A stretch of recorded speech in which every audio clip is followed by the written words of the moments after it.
दोस्तों, आज हम आपको एक बेहद चौंकाने वाली और रहस्यमय घटना के बारे में बताएंगे जो प्रयागराज महाकुंभ के दौरान घटी। महाकुंभ, जहां लाखों श्रद्धालु आस्था के साथ संगम में डुबकी लगाते हैं, वहां एक आतंकवादी साधु के भेष में घुस आया था। जी हाँ, आपने सही सुना, एक आतंकी जो साधु बनकर महाकुंभ में छिपा था। किसी बड़ी साजिश को अंजाम देने की वो योजना बना रहा था। लेकिन क्या हुआ, कैसे पुलिस और कुछ जागरूक लोगों ने इसे पकड़ लिया? ये पूरी कहानी जानने के लिए वीडियो को आखिर तक देखें और जानें कैसे महाकुंभ के इस शांतिपूर्ण माहौल में एक आतंकवादी साजिश को नाकाम किया गया। इसी तरह की महत्वपूर्ण और ज्ञानवर्धक जानकारी प्राप्त करने के लिए हमारे चैनल समृद्धि को सब्सक्राइब करें और बेल आइकन को प्रेस करें ताकि नई वीडियोस की अपडेट आपको सबसे पहले मिल सके। प्रयागराज महाकुंभ का भव्य आयोजन चल रहा था। संगम के तट पर आस्था का सैलाब उमड़ा हुआ था। लाखों की भीड़ गंगा में डुबकी लगा रही थी। अखाड़ों की चहल पहल हो रही थी और हर तरफ साधु संतों के तंबू लगे थे। सेक्टर 14 के बड़े शिविर में एक दिन सुबह एक नया साधु पहुंचा। उसकी लंबी दाढ़ी, माथे पर चंदन का बड़ा टीका और गेरुआ वस्त्र उसे बाकी साधुओं जैसा ही बना रहे थे। वो धीरे धीरे शिविर के अंदर आया और मुख्य साधु के चरणों में झुक गया। मुख्य साधु ने उसकी ओर देखा और बोले, महात्मा जी, आप कहाँ से पधारे हैं? नए साधु ने हाथ जोड़ते हुए जवाब दिया, काशी से यहाँ संगम पर साधना करने की इच्छा थी, इसीलिए आ गया। मुख्य साधु ने सिर हिलाते हुए कहा, बहुत अच्छा, ये पवित्र भूमि है, आप यहाँ आराम से रह सकते हैं। साधु शिविर के कोने में बैठ गया और उसने अपने झोले में से एक पोटली निकाली। उसमें से चंदन और राख अपनी हथेलियों पर लगाया और ध्यान में बैठ गया। बाकी साधु उसकी ओर ज्यादा ध्यान नहीं दे रहे थे, क्योंकि महाकुंभ में रोजाना ऐसे नए चेहरों का आना जाना आम बात थी। दिन भर वो साधु अन्य संतों के साथ साधारण तरीके से समय बिताता। वो सुबह जल्दी गंगा स्नान करता, दिन भर प्रवचन सुनता और रात होते ही ध्यान में लीन हो जाता। लेकिन रात के समय उसका व्यवहार बदल जाता। मोहन, जो उस शिविर में सेवा का काम करता था, उसने पहली बार गौर किया कि ये नया साधु हर रात चुपके से शिविर से बाहर चला जाता है। एक रात मोहन ने देखा कि वो साधु शिविर के पीछे गया और जमीन में कुछ दबा दिया। मोहन ने अगली सुबह अपने दोस्त संदीप से इस बारे में बात की। मोहन ने कहा, यार, मुझे लगता है कि ये नया बाबा कुछ गड़बड़ है। संदीप ने पूछा, क्यों, ऐसा क्या किया उन्होंने? मोहन ने बताया, कल रात मैंने देखा कि ये कुछ जमीन में दबा रहे थे, पता नहीं, लेकिन कुछ तो अजीब है। संदीप ने हंसते हुए कहा, अरे तुझे हर किसी पर शक होता है, हो सकता है वो कोई पूजा सामग्री हो। लेकिन मोहन का मन शांत नहीं हुआ और उसने तय किया कि वो इस साधु पर नजर रखेगा। उसी दिन प्रयागराज पुलिस को एक गुमनाम कॉल आई। कॉलर ने बताया कि महाकुंभ में एक आतंकवादी साधु के भेष में छुपा हुआ है और वो किसी बड़े हमले की योजना बना रहा है।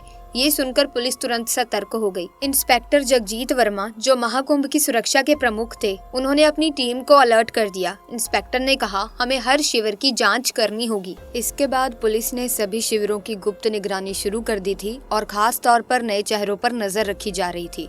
इस बीच सेक्टर 14 के शिविर में वो नया साधु दिन में सामान्य तरीके से समय बिता रहा था, लेकिन रात के समय उसकी हरकतें जारी थी। एक रात मोहन ने देखा कि साधु अपने झोले से एक कागज और एक छोटा उपकरण निकाल रहा था। फिर वो झोला लेकर शिविर से बाहर चला गया। मोहन ने हिम्मत जुटाई और उसका पीछा किया। साधु सीधे गंगा घाट के पास गया, जहां उसने एक अनजान व्यक्ति से मुलाकात की। साधु ने कहा, सब कुछ योजना के अनुसार चल रहा है, कोई शक नहीं हुआ। उस अनजान व्यक्ति ने जवाब दिया, बहुत अच्छा, बस सही वक्त का इंतजार करो। मोहन ने इन दोनों की बातचीत दूर से सुनी और अपने फोन से इसे रिकॉर्ड करने की कोशिश की, लेकिन वो काफी डर गया था और सोचने लगा कि अब आगे क्या करना चाहिए।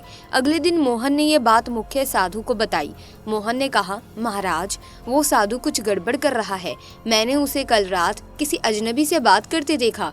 मुख्य साधु ने गंभीरता से जवाब दिया, मोहन, ये तो बहुत ही गंभीर बात है, हमें पुलिस को सूचित करना चाहिए, वरना बहुत बड़ी घटना घट जाएगी। मोहन ने थोड़ा हिचकिचाते हुए कहा, अगर वो दोषी निकले तो? मुख्य साधु ने कहा, ये जोखिम उठाने लायक है, ऐसा करते हैं, आज रात उसकी हरकतों को फिर से देखते हैं और फिर देखते हैं कि पुलिस को बताना है या नहीं। अगली रात मोहन और मुख्य साधु ने तय किया वे उस संदिग्ध साधु पर नजर रखेंगे। मोहन ने अपना फोन तैयार रखा और मुख्य साधु ने शिविर के कुछ अन्य साधुओं को भी अलर्ट कर दिया। रात का समय था और सभी सोने की तैयारी कर रहे थे। तभी वो संदिग्ध साधु फिर से अपनी झोली लेकर शिविर से बाहर निकला। मोहन और मुख्य साधु ने चुपचाप उसका पीछा करना शुरू किया। साधु गंगा किनारे एक सुनसान घाट पर पहुंचा, जहां वही व्यक्ति मौजूद था जिससे वो पहले भी मिला था। अनजान व्यक्ति ने पूछा, तुमने जो कहा था वो काम पूरा कर लिया? साधु ने उत्तर दिया, हाँ, उपकरण सही जगह पर मैंने सेट कर दिए हैं, बस एक आदेश का इंतजार है। मुख्य साधु और मोहन ये सुनकर एकदम हैरान रह गए। मोहन ने इस बातचीत को रिकॉर्ड भी कर लिया। मुख्य साधु ने धीरे से मोहन से कहा, तुम्हें तुरंत पुलिस को बुलाना होगा। मोहन ने पुलिस को कॉल किया और उन्हें सारी जानकारी दी। तभी इंस्पेक्टर जगजीत वर्मा और उनकी टीम तुरंत हरकत में आ गई। इंस्पेक्टर जगजीत ने कहा, हमें इस संदिग्ध साधु को रंगे हाथों पकड़ना होगा। अगर वो सच में आतंकवादी है तो वो कोई बड़ा खतरा बन सकता है। पुलिस ने घाट की ओर जाने वाले सभी रास्तों को घेर लिया। कुछ जवान भेष बदलकर वहां पहुंचे ताकि साधु को उन पर शक न हो। साधु और उसका साथी अभी भी बातचीत में व्यस्त ही थे। साधु ने कहा, ये आखिरी चरण है, बस जैसे ही भीड़ सबसे ज्यादा होगी हमें कार्रवाई करनी है। अनजान व्यक्ति ने उत्तर दिया, ये हमला सबके लिए एक बड़ा संदेश होगा। कोई सोच भी नहीं सकता कि महाकुंभ जैसी जगह को निशाना बनाया जा सकता है। पुलिस टीम ने सही समय का इंतजार किया। जैसे ही साधु ने अपने झोले से एक और उपकरण निकाला, पुलिस ने उन्हें घेर लिया। इंस्पेक्टर जगजीत ने कहा, हाथ ऊपर करो, पुलिस से बचने की कोशिश मत करना। साधु और उसका साथी हड़बड़ा गए। साधु ने भागने की कोशिश की, लेकिन पुलिस ने उसे पकड़ लिया। झोले की तलाशी ली गई अच्छी तरह से, तो उसमें विस्फोटक उपकरण और कुछ नक्शे मिले। पुलिस ने तुरंत साधु और उसके साथी को गिरफ्तार कर लिया। पूछताछ में पता चला कि वो एक अंतर्राष्ट्रीय आतंकी संगठन का सदस्य था। उसका असली नाम मयूर खान था और वो भारत में कई सालों से छुपकर रह रहा था। इंस्पेक्टर जगजीत ने पूछा, तुम्हारा मकसद क्या था? महाकुंभ जैसे पवित्र आयोजन को क्यों निशाना बनाया? मयूर ने उत्तर दिया, भीड़ का डर सबसे बड़ा हथियार है। हमारा मकसद था यहाँ ऐसा हमला करना जो दुनिया को हिला दे, लेकिन तुमने हमारे प्लान को खत्म कर दिया। पुलिस को साधु के झोले और शिविर के आसपास लगाए गए उपकरणों से बड़े हमले की योजना के सबूत मिले। अगले दिन प्रयागराज पुलिस ने मीडिया को बताया कि महाकुंभ में एक बड़ा आतंकी हमला टल गया। इंस्पेक्टर जगजीत ने कहा, हम मोहन और मुख्य साधु के शुक्रगुजार हैं जिन्होंने सही समय पर हमें जानकारी दी, वरना यहाँ पर बहुत बड़ा हादसा घटित हो सकता था। ये सब उनकी सतर्कता और साहस का नतीजा था। मोहन और मुख्य साधु को महाकुंभ आयोजन समिति ने सम्मानित किया। मुख्य साधु ने कहा, हमने तो बस अपनी जिम्मेदारी निभाई है। महाकुंभ पवित्र आयोजन है, इसे कोई अपवित्र नहीं कर सकता। मोहन ने कहा, अगर मैंने उस साधु पर नजर ना रखी होती तो शायद कुछ बड़ा हादसा हो जाता। ये तो भोलेनाथ की कृपा थी कि मेरा ध्यान उस साधु पर गया। इस घटना ने सभी को सतर्क कर दिया कि आस्था के ऐसे बड़े आयोजनों में सुरक्षा और जागरूकता कितनी महत्वपूर्ण है। इस घटना के बाद महाकुंभ के आयोजकों और सुरक्षा एजेंसियों ने सुरक्षा व्यवस्था को और भी ज्यादा मजबूत किया। सभी शिविरों में नियमित जांच और निगरानी बढ़ा दी गई ताकि भविष्य में ऐसी किसी भी घटना की पुनरावृत्ति ना हो। श्रद्धालुओं को भी सतर्क रहने और किसी भी संदिग्ध गतिविधि की सूचना तुरंत पुलिस को देने की सलाह दी गई।